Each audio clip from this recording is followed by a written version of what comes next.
रवि और उसका परिवार बड़े उत्साह के साथ श्यामली विला में रहने आया। यह घर शहर के बाहरी इलाके में स्थित था और इसकी कीमत इतनी कम थी कि वे इसे मना नहीं कर पाए। प्रॉपर्टी डीलर ने भी उन्हें बताया कि ये सौदा बहुत अच्छा है। रवि, उसकी पत्नी प्रिया और उनके दो बच्चे अनन्या और अर्जुन बहुत खुश थे। घर बड़ा था, बड़ी बड़ी खिड़कियां थीं, जिससे काफी धूप अंदर आती थी और घर के सामने एक सुंदर बगीचा भी था। लेकिन जैसे ही वे वहां पहुंचे, अनन्या को अजीब सा महसूस हुआ। यहाँ कुछ अजीब सा लग रहा है, उसने धीरे से अपनी माँ से कहा। प्रिया ने हंसते हुए कहा, तुम बस जगह के आदी नहीं हुई हो, कुछ दिन में सब ठीक लगेगा। रवि ने भी उसे समझाया, ये पुराना घर है, कभी कभी ऐसे घरों में थोड़ा समय लगता है घुलने मिलने में। पर समय के साथ अजीब घटनाएं होने लगी। शुरुआत बिजली के अचानक से बुझने और फिर चालू होने से हुई, जबकि बिजली वाला सब कुछ ठीक करके गया था। फिर रात में उन्हें घर के अंदर कदमों की आवाजें सुनाई देने लगी, जबकि सब लोग अपने बिस्तर पर सो रहे होते थे। अनन्या अक्सर रात को जाग जाती और उसे लगता कि कोई उसके बिस्तर के पास खड़ा उसे देख रहा है।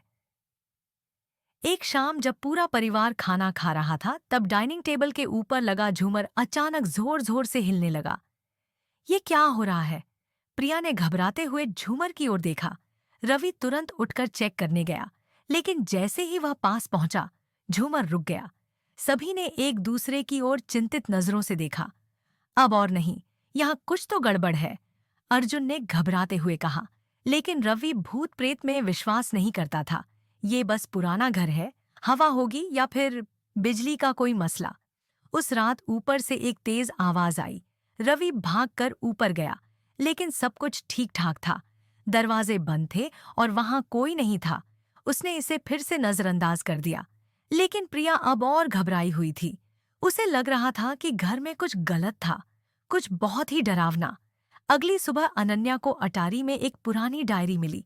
डायरी के पन्ने पीले पड़ चुके थे और लिखावट धुंधली थी, लेकिन अब भी पढ़ी जा सकती थी। जब उसने डायरी के पन्ने पलटे, तो उसने देखा कि यह किसी मीरा नाम की औरत की थी, जो कभी श्यामली विला में रहती थी। शुरुआत में डायरी की बातें सामान्य लग रही थीं, लेकिन जैसे जैसे वह आगे बढ़ी, एक दुख भरी कहानी सामने आई। मीरा की शादी राजेश नाम के एक आदमी से हुई थी, जो बहुत ही क्रूर था। उसने मीरा को घर में बंद कर दिया था। उसे बाहर जाने या किसी से बात करने की अनुमति नहीं थी। डायरी के आखिरी कुछ पन्ने भयावह थे, जिनमें मीरा ने लिखा था कि वह आवाजें सुनने लगी थी और उसे अजीब साए दिखने लगे थे। आखिरी पन्ने पर सबसे डरावनी बात लिखी थी, अब मुझसे और सहन नहीं होता। राजेश की यातनाओं ने मुझे तोड़ दिया है। आज रात मैं सब खत्म कर दूंगी। ये घर कभी चैन से नहीं रहेगा, जब तक इंसाफ नहीं होगा। अनन्या ने वो डायरी अपने माता पिता को दिखाई। प्रिया ने घबराते हुए कहा, तो ये वही है, मीरा की आत्मा ही इस घर में भटक रही है। रवि, जो अब भी विश्वास नहीं कर रहा था, ने कहा, ये बस एक कहानी है, भूत प्रेत जैसी कोई चीज नहीं होती। लेकिन उस रात सब कुछ और भी डरावना हो गया। रात को एक तेज चीख पूरे घर में गूंज उठी। दीवारें सिकुड़ने सी लगीं और ठंडी हवा पूरे घर में फैल गई। प्रिया ने बच्चों को पकड़ लिया। वह बहुत डरी हुई थी। रवि, हमें यहाँ से जाना होगा, ये घर श्रापित है। रवि कुछ कहता, इससे पहले ही बेडरूम का दरवाजा जोर से बंद हो गया। कमरे का तापमान अचानक गिर गया और हवा में डर का माहौल फैल गया। एक धीमी आवाज गूंजने लगी, इंसाफ, इंसाफ। यह आवाज धीरे धीरे तेज होती गई, जैसे हर तरफ से आ रही हो। प्रिया और बच्चे एक दूसरे से चिपक गए, जबकि रवि दरवाजा खोलने की कोशिश कर रहा था। ये कौन कर रहा है? उसने अंधेरे में चिल्लाया, लेकिन कोई जवाब नहीं आया, सिर्फ वही आवाज, इंसाफ। तभी कमरे के कोने में एक धुंधली आकृति दिखाई दी। वह एक औरत थी।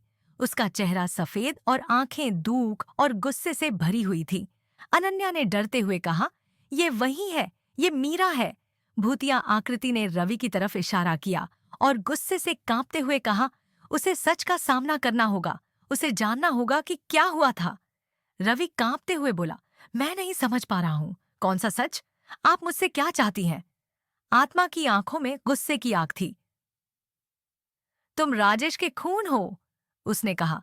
यह घर मेरा था, लेकिन उसने मुझसे सब छीन लिया। मुझे गलत साबित किया गया और मेरी आत्मा तब तक चैन नहीं पाएगी जब तक इंसाफ नहीं होगा। रवि हक्का बक्का रह गया। राजेश, मेरा दादा? लेकिन मेरे परिवार ने मुझे कभी कुछ नहीं बताया। मुझे कुछ नहीं पता था। उसकी आवाज कांपने लगी, जैसे वह धीरे धीरे उस श्राप का भार समझ रहा हो। मीरा की आत्मा पास आई। मैंने दशकों तक इंतजार किया है। किसी ने मुझ पर विश्वास नहीं किया और अब मैं इस घर में फंसी हूं, हमेशा के लिए, उस अन्याय से पीड़ित। रवि की आंखों में आंसू आ गए। मैं कसम खाता हूं, मुझे कुछ नहीं पता था। लेकिन मैं क्या कर सकता हूं ताकि आपको शांति मिले? आत्मा थोड़ी रुकी। उसकी आकृति कांपने लगी, जैसे गुस्से और दुहक के बीच फंस गई हो। स्वीकार करो कि क्या हुआ था। दुनिया को मेरी कहानी बताओ, तभी मुझे मुक्ति मिलेगी। रवि ने सिर हिलाया। मैं करूंगा। मैं वादा करता हूं कि सबको सच्चाई बताऊंगा। आपको भुलाया नहीं जाएगा। तभी हवा हल्की हो गई और ठंडक कम होने लगी। मीरा की आकृति धीरे धीरे गायब हो गई। धन्यवाद।